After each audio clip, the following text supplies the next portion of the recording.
అందరికీ నమస్కారం. తెలుగు స్టోరీస్ లైబ్రరీకి మీ అందరికీ స్వాగతం. ఇప్పుడు మనం వినబోయే సీరియల్ మానస చోరుడు 8వ భాగం. రచన చల్లా సుబ్రహ్మణ్యం గారు. ఇప్పటి వరకు జరిగిన కథ, అమెరికాలో ఉన్న శశికాంత్కి రేష్మ అనే ఒక అందమైన అమ్మాయి పరిచయం అవుతుంది. ఆ రోజు రాత్రి డిన్నర్కి రమ్మని ఆ అమ్మాయి ఆహ్వానించి వెళ్ళిన తర్వాత మాధవికి లెటర్ రాద్దామని ప్రారంభించి తను రాసింది చూసుకుని ఆశ్చర్యపోతాడు శశికాంత్. హాస్పిటల్లో ఉన్న చక్రధర్ని తమ ఇంటికి తీసుకొచ్చే విషయమై సావిత్రి, అరవిందరావులు ఘర్షణ పడతారు. మాధవి వారి మధ్యలో కల్పించుకుంటుంది, కానీ ఆమె మాటలు వారు లెక్క చేయరు. చక్రధర్ని ఎందుకు తీసుకురావద్దంటున్నది చెప్తుంది సావిత్రి. అరవిందరావు ఆమె మాటలను అంగీకరిస్తాడు. వారి మాటలను విన్న మాధవి బాధపడుతుంది. రేష్మాతో కలిసి అట్లాంటిక్ సిటీకి వెళ్తాడు శశికాంత్. అక్కడ వారికి లొలిటాగా పేరు మార్చుకున్న లలిత అనే ఇండియన్ అమ్మాయిని కలుస్తుంది. తిరుగు ప్రయాణంలో వారు ఒక ట్యాక్సీ ఎక్కుతారు. ఎంతసేపటికి ట్యాక్సీ స్టార్ట్ కావడంతో కిందకి దిగుతారు. ఆ సమయంలో ఒక నడి వయసు వ్యక్తి, ఒక టీనేజ్ అమ్మాయి రేష్మా దగ్గరికి వస్తారు. మరి ఇప్పుడు 8వ భాగంలోకి వెళ్దాం. హలో అంది రేష్మ. ప్లెజెంట్ సర్ప్రైజ్, నువ్వు చాలా మారిపోయావన్నమాట. బాయ్ ఫ్రెండ్తో కలిసి లిమోజిన్లో అట్లాంటిక్ సిటీకి వచ్చావంటే very good development. Enjoy baby, enjoy yourself, వెకిలిగా నవ్వుతూ అన్నాడు. రేష్మ మాట్లాడలేదు. డార్లింగ్, అతని పక్కనే ఉన్న అమ్మాయి గారంగా అంది. Okay darling, let's go, bye baby, have a nice day అని ఆమెతో పాటు వెళ్ళిపోయాడు. శశికాంత్ రేష్మాను చూశాడు. ఆమె ముఖం పాలిపోయింది. ఏదో అడగబోయాడు. ఇంతలో, ఇక నడుపుండ్రి సాబ్, గాడి బాగు చేసిన అన్నాడు డ్రైవర్. ఇద్దరు కారు ఎక్కారు. రేష్మలో అంతకుముందున్న ఉత్సాహం, చైతన్యం మాయమై నిర్లిప్తంగా మారిపోయింది. ఏమైంది రేష్మ, అతనెవరు అడిగాడు శశికాంత్. ఆమె అతన్ని చూసి నవ్వుతూ అంది. నా కలల్లో, నా ఫ్యాంటసీల్లో నేనంటే ప్రాణం పెడుతూ నా కోసం అన్నం కూడా తినకుండా ఎదురు చూసే మా డాడీ అంది. ఇక అవును మాధవి, నువ్వు నమ్మవు, రేష్మ లాంటి అమ్మాయిని నేను ఎక్కడా చూడలేదు. అంతటి విషాదాన్ని గుండెల్లో దాచుకుని ఎలా నవ్వగలుగుతుందో నాకు అర్థం కాలేదు. ఇంకెవరైనా ఆ స్థితిలో ఉంటే తప్పకుండా ఆత్మహత్య చేసుకునేవారే, లేదా డ్రగ్ ఎడిక్ట్గా మారి జీవితాన్ని నాశనం చేసుకునేవారు. అయితే ఆమెకు ఒకే ఒక్క బలహీనత ఉంది, అది ఇండియా. ఆ అమ్మాయిని చూస్తే 11 సంవత్సరాలుగా అమెరికాలో ఉన్న అమ్మాయి అని నువ్వు అనుకోలేవు. సర్కారు జిల్లాలో ఒక పల్లెటూరు నుంచి వచ్చిన అమ్మాయి అంటే నువ్వు నమ్మేస్తావు. ఇంకొక విషయం రేష్మ, నువ్వెంత అందంగా ఉంటుందనుకున్నావు నవ్వు. అంత అందమైన నవ్వును నేను ఎక్కడా చూడలేదు. రేష్మకు కృష్ణశాస్త్రి, తిలక్ కవితలంటే ప్రాణం. అలాగే బాలమురళి, రవిశంకర్. చిరాగ్గా ఉత్తరాన్ని టేబుల్ మీదకి విసిరేసింది మాధవి. అప్పటికి 12వ చదివింది ఆ ఉత్తరం. ఎక్కడా తన గురించి రాయలేదు. కనీసం ఎలా ఉన్నామని కూడా అడగలేదు. ఉత్తరం అంతా రేష్మ రేష్మ రేష్మ. అంతగా నచ్చితే తనకెందుకు రాయటం? ఆమెకు కృష్ణశాస్త్రి కవిత్వం ఇష్టమైతే తనకెందుకు, రవిశంకర్ ఇష్టమైతే తనకెందుకు? ఆమె కష్టాల్లో ఉంటే ఆయన గారు సహాయం చేసుకొని తనకెందుకు రాయటం? అసహనంగా లేచి నిలబడింది. పోస్ట్ మ్యాన్ ఆ ఉత్తరం తీసుకురాగానే ఎంత థ్రిల్ ఫీల్ అయిందో అదంతా పోయింది. ఉత్తరం రాగానే డాడీతో మాట్లాడుతున్న తను వెంటనే పరిగెత్తుకుని గదిలోకి వచ్చి తలుపు గడియ పెట్టుకుని ఉత్తరం తెరిస్తే ఇది పరిస్థితి. ఆమెకు బర్త్డే పార్టీలో స్నేహితుల మాటలు గుర్తుకొచ్చాయి. మనస్సు చివుక్కుమంది. వారి మాటలు నిజమే కదా, ఎంతైనా అది అమెరికా. ఇలాంటి రకాలు అక్కడ చాలామంది ఉంటారు. లేకపోతే ఆ రేష్మ ఎవరో గర్ల్ ఫ్రెండ్ కాకుంటే తన పరిస్థితులు, కష్టాలు అన్నీ చెప్పుకుని కృష్ణశాస్త్రి, రవిశంకర్ అంటూ ఏవేవో చెప్పి వలలో వేసుకోవటం జరగదు. అవును, మరి అలా కాకుండా ఉంటే శశి లాంటి మనిషి ఎలా మారతాడు? అమెరికా తెలివితేటలతో ఉపాయంగా నేర్పుగా బుట్టలో వేసుకుంది. ఆమె మనసు ఉద్విగ్నతతో ఎగిసిపడుతోంది. అసలు ఉత్తరం రాకపోయినా బాధ ఉండేది కాదు. అనవసరంగా చదివి మనసు పాడు చేసుకుంది. అయినా అమ్మాయి తప్పే ఉంది. తనకు పెళ్ళయిందని, తన భార్య తన కోసం ఎదురు చూస్తుందని చెప్తే ఆ అమ్మాయి అంత చొరవ ఎందుకు తీసుకుంటుంది? అట్లాంటిక్ సిటీ వెళ్ళారట. వెళ్ళి అట్లాంటిక్ సముద్రంలో దూకని తనకెందుకు రాయటం? అంత పెద్ద ఉత్తరంలో ఒక్క అక్షరం ముక్క తన కోసం రాయలేదంటే ఆమె అతన్ని ఎంత ప్రభావితం చేసిందో అర్థమవుతోంది. ఇప్పుడే ఫోన్ చేసి 4 దులిపేస్తే విసురుగా ఫోన్ దగ్గరికి వెళ్ళి డైల్ చేసి ఆగిపోయింది. ఎందుకు చేయాలి ఫోన్? అందులో తప్పే ఉంది మాధవి. నేను ఆ అమ్మాయిని స్నేహితురాలుగానే భావించాను అంటాడు. దట్స్ ఇట్, తిరుగులేని అస్త్రం అది. తన దగ్గర జవాబు ఉండదు. స్నేహితురాలుగా గౌరవించాడో, ప్రియురాలుగా ప్రేమిస్తున్నాడో, కూర్చుని కబుర్లు చెప్పుకుంటున్నారో, పడుకుని ఆమె కళ్ళు వర్షిస్తున్నాయి. చప్పున బయట కొంగుతో కళ్ళొత్తుకుంది. ఎంత శ్రీరామచంద్రుడైనా అమెరికా వెళ్ళి గోపాలకృష్ణుడు కాకపోడు బేబీ. స్నేహితుల మాటలు గుర్తొచ్చాయి. అవును, శశికాంత్ మగాడు, అందరిలాంటి మగాడు. అతనికి ఇతరులకి తేడా లేదు. తనే అతన్ని వెర్రిగా ప్రేమించింది, ఆరాధించింది. బయట ఆకాశం మేఘావృతమై ఉంది. చలిగాలి వీస్తోంది. వేసవి కాలంలో ఈ వర్షం ఏమిటి? బొత్తిగా డిసిప్లిన్ లేకుండా పోయింది. చిరాగ్గా అనుకుంది. సరిగ్గా అప్పుడే ఫోన్ మోగింది. శశి చేశాడేమో. సారీ మాధవి, ఏదో ఆవేశంలో రేష్మా గురించి రాస్తూ నీ గురించి అడగడం మర్చిపోయాను, క్షమిస్తావు కదూ అంటూ దీనంగా తనను బ్రతిమాలుతూ. రిసీవర్ అందుకుని అంది. హలో, ఎక్స్క్యూజ్ మీ మేడం, నేను సినీ పత్రిక ఎడిటర్ని. మీరు మాధవి గారే కదూ? అవును, మీరెవరు? ఆశ్చర్యంగా అంది. మనసులో ఏదో మూల శశికాంత్ కానందుకు డిసప్పాయింటింగ్గా ఉంది. సినీ చిత్ర అని సినీ పత్రిక మీరు చూసే ఉంటారు, దాని ఎడిటర్ని మేడం. అన్నట్టు చక్రధర్ గారు మీకు బావ అవుతారట కదా? అడిగాడు. అవును, అయితే అతనికి తనతో పనేమిటో, ఎందుకోసం ఫోన్ చేశాడో అర్థం కాలేదు. మీకు ఇంకా తెలియదా మేడం? ఏమిటి? అఫ్కోర్స్ మీకు ఇంకా తెలిసి ఉండదు. ఇప్పుడే ప్రెస్ మీట్ అయిపోయింది. కాకపోతే మీకు ఆయనే స్వయంగా చెప్పాలనుకుని ఉంటారు. మీకు ముందే తెలుసుంటుందేమో అడిగాను. ఉలిక్కి పడింది మాధవి. మళ్ళీ చక్రధర్ బావకి ఏమీ కాలేదు కదా? ఏమిటి, ఏమైంది? కంగారుగా అడిగింది. సో మీకు తెలియదన్నమాట. ఏమిటది? ప్లీజ్ త్వరగా చెప్పండి. చక్రధర్ గారు రిటైర్ అయిపోతున్నారు మేడం. ఈ రోజు నుంచి ఇంకా ఏ సినిమాలో నటించరట. ఇప్పుడే ప్రెస్ మీట్లో చెప్పారు అన్నాడు. పిడుగు పడ్డట్టుగా అదిరిపడింది మాధవి. వాట్? షాక్తో అంది. అవును మేడం. కారణం ఏమిటని ఎంత అడిగినా ఆయన చెప్పటం లేదు. అలిసిపోయాను, జీవితంలో అనుకున్నది సాధించాను, అందుకే గౌరవంగా తప్పుకుంటున్నాను అన్నారు. కానీ అది నిజం కాదు, ఏదో దాస్తున్నారు, కాదంటారా అన్నాడు. అవును, బావ రిటైర్ అవ్వటం ఏమిటి, నమ్మలేకపోతున్నాను. ఆయనకు నటన అంటే ప్రాణం, నటిస్తూనే మరణించాలన్నది ఆయన ఆశయం. అలాంటివాడు రిటైర్ అవ్వటం మీరు నిజమే చెప్తున్నారా? ఉద్విగ్నంగా అంది మాధవి. అతను నవ్వాడు. నిజం మేడం, రేపు అన్ని పత్రికల్లో వస్తుంది చూడండి. ఈరోజు టీవీ వార్తలు వింటే కూడా మీకు తెలుస్తుంది అన్నాడు. ఇంపాసిబుల్, బావ రిటైర్ కావటానికి వీల్లేదు అంది మాధవి. పోనీ మీరు చెప్పచ్చుగా మేడం, మేమెంత చెప్పినా ఆయన తన నిర్ణయాన్ని మార్చుకోవటం లేదు అన్నాడు. తప్పకుండా అడుగుతాను. బావ నా మాట కాదనడు. నేనంటే అంత అభిమానం. తప్పకుండా నా మాట వింటాడు. బావ లాంటి కళాకారుడు రిటైర్ కావటానికి వీల్లేదు ఆవేశంగా అంది. అందుకే మేడం, అలాంటి గొప్ప కళాకారుడిని దేశం పోగొట్టుకోవటాన్ని ఆపటం కోసమే నేను మీకు ఫోన్ చేశాను. ఆయన మీరు వివాహం కూడా చేసుకోవాలనుకున్నారట కదా? కోర్స్, బట్ బావకు అలాంటి ఉద్దేశం ఏమీ లేదు, అందుకే చేసుకోలేదు. కానీ అప్పటికే మీ పెళ్ళైపోయింది కదా మేడం? అవును, ఇబ్బందిగా అంది. మీ పుట్టినరోజు నాడు బహుమతి తెస్తుంటేనే కదా ఆయనకి యాక్సిడెంట్ అయింది. ఎస్, ముందే చెప్పానుగా, బావకు చాలా నేనంటే ప్రాణమని అంది. అతను నవ్వి అన్నాడు. బహుశా ఆయన రిటైర్ కావటానికి కారణం మీరే కదూ? షార్ట్తో రిసీవర్ వైపు చూసింది. ఏమిటి మీరనేది అంది అయోమయంగా. ఆవేశపడకండి మేడం, మీ పెళ్ళయ్యాక చక్రధర్ గారు కొత్త సినిమాలు ఏవీ ఒప్పుకోవట్లేదు. పూర్తి చేయని చిత్రం ఒకటి ఉంటే దాన్ని పూర్తి చేశారు. నిర్మాతలు ఎంతగా చెప్పినా ఆయన ఒప్పుకోలేదు. చివరికి ఈరోజు ఇలా ప్రకటించారు. నో, దానికి నేను ఎలా కారణం అవుతాను? కోపంగా అంది మాధవి.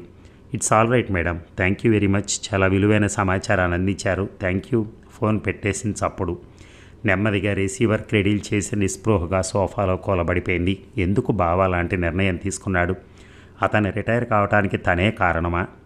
ఆమె ఊహించలేక తల బెదిలించింది. ఆ రోజు హాస్పిటల్లో ప్రియాంక మాటలు, ఇప్పుడు ఎడిటర్ మాటలు. 2 క్షణాల సమయంలో ఆమెకు నిర్ణయానికి వచ్చింది. ఇక వాచి చూసుకున్నాడు చక్రధర్. 9 అయింది. కారు పంపించాను సార్, ఇంకో 5 నిమిషాల్లో వచ్చేస్తారు వినయంగా అన్నాడు శివరాం. ఇట్స్ ఆల్ రైట్ నవ్వి అన్నాడు చక్రధర్. ఏమిటి మేడం, ఎప్పుడు ఇలా చేయలేదు. షూటింగ్ 8 గంటలకైతే 10 నిమిషాలు ముందుగానే వచ్చేవారు. ఈరోజు ఎందుకు ఇలా చేశారో అర్థం కావట్లేదు అన్నాడు శివరాం. ఆ రోజు శివరాం తన కొత్త చిత్రానికి ప్రారంభోత్సవం కోసం స్విచ్ ఆన్ చేయమని చక్రధర్ను ఒప్పించాడు. స్టూడియో మొహం కూడా చూడనని చెప్పిన చక్రధర్ శివరాం లాంటి నిర్మాతను కాదనలేకపోయాడు. నిజానికి తను ఈరోజు ఈ స్థాయిలో ఉన్నాడంటే దానికి శివరాం ప్రోత్సాహమే కారణం. తనతో తప్ప ఏ హీరోలతోనూ సినిమా తీనని స్టేట్మెంట్ ఇచ్చి వరుసగా 5 హిట్స్ ఇచ్చాడు. అందుకే 8:45కి ముహూర్తం అయితే 8 గంటలకే వచ్చాడు తను. నిజానికి ఈ కథ మీకోసం తయారు చేసింది, కానీ మీరు రిటైర్ అయిపోయారు. అందుకే కొన్ని మార్పులు చేసి మీ పాత్రను ప్రియాంక గారి చేత వేయిస్తున్నాను. అప్పుడు హీరోయిన్ ఓరియంటెడ్ అవుతుంది. ఎలా ఉంటుందో అన్నాడు శివరాం. తప్పకుండా హిట్ అవుతుంది శివరాం గారు. ప్రియాంక యాక్షన్ అంటే ప్రేక్షకుల్లో మంచి ఫాలోయింగ్ ఉంది. తప్పకుండా సినిమా బాగా వస్తుంది అన్నాడు చక్రధర్. ఏదో మీ దయ, మరోసారి వాచి చూసుకుంటూ అన్నాడు శివరాం. ఇంతలో డ్రైవర్ వచ్చి వినయంగా చెప్పాడు, మేడం గారు అక్కడ కూడా లేరట సార్, ఉదయం నుంచి రాలేదట. హతాశుడయ్యాడు శివరాం. ఇప్పటికే ప్రియాంక ఎక్కడెక్కడుంటుందో అక్కడికి ప్రతి చోట మనుషుల్ని పంపించి వెతికించాడు. ఎక్కడా లేదు. ముహూర్త సమయం దాటిపోయింది. ఇంకో గంటలో మరో ముహూర్తం ఉంది. కనీసం అప్పటికైనా ఆమె వస్తే. చక్రధర ఆలోచిస్తున్నాడు. తనకు తెలిసి ప్రియాంక ఏనాడు అలా ప్రవర్తించలేదు. డిసిప్లిన్కి ప్రాణమిస్తుంది. అలాంటిది ఈరోజు సరిగ్గా చెప్పారా మీరు? శివరాంని అడిగాను. అతను అయ్యో చెప్పకుండా ఎలా ఉంటాను సార్, రాత్రి 10 గంటలకు మరోసారి ఫోన్ చేసి మరీ గుర్తు చేశాను అన్నాడు శివరాం. అయితే ఎందుకు రాలేదు?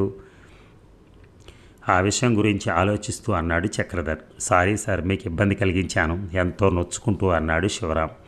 అరేరే అదేం మాట శివరాం గారు, ఇక ఇప్పుడు నాకేం పని ఉందని నేను మీ వైపు నుంచి ఆలోచిస్తున్నాను అన్నాడు. శివరాం కంగారుగా బయటికి వెళ్ళాడు. యూనిట్ అంతా టెన్షన్తో చూస్తున్నారు. డైరెక్టర్ అసోసియేట్తో ఏదో డిస్కషన్ చేస్తున్నారు. సెట్ అంతా రెడీగా ఉంది. అప్పటికే ముహూర్తానికి వచ్చిన మంత్రి గారు వేరే అపాయింట్మెంట్ ఉందని చెప్పి వెళ్ళిపోయాడు. మరో అరగంట గడిచింది. ప్రియాంక రాలేదు. శివరాం మాట్లాడిస్తే ఏడ్ చేసేవాళ్ళ ఉన్నాడు. అతను అలా చూస్తుంటే జాలేసింది చక్రధర్కి. లేచి శివరాం దగ్గరికి నడిచి, మీరేం కంగారు పడకండి శివరాం గారు, సాయంత్రం మరో ముహూర్తం ఏదైనా ఉందేమో కనుక్కున్నారా అని అడిగాడు. అది కూడా కనుక్కున్నాను సార్, 7:22 మరో ముహూర్తం ఉంది. అయితే డోంట్ వర్రీ, నేను వెళ్ళి ఆ ముహూర్త సమయానికి ప్రియాంకను తీసుకొస్తాను సరేనా అన్నాడు చక్రధర్. అంతే చప్పున అతని చేతులు పట్టుకుని అన్నాడు, మీ మేలు జన్మ జన్మలకి మర్చిపోలేను. దయచేసి ఆ పని చేయండి ప్లీజ్. నగర శివారులో ఉన్న గెస్ట్ హౌస్ అది. చుట్టూ కొండలు, ఆ మధ్యన విసిరేసినట్టున్న ఇళ్ళు, ద్రాక్ష తోటలు. చాలా ప్రశాంతంగా ఉంది అక్కడ వాతావరణం.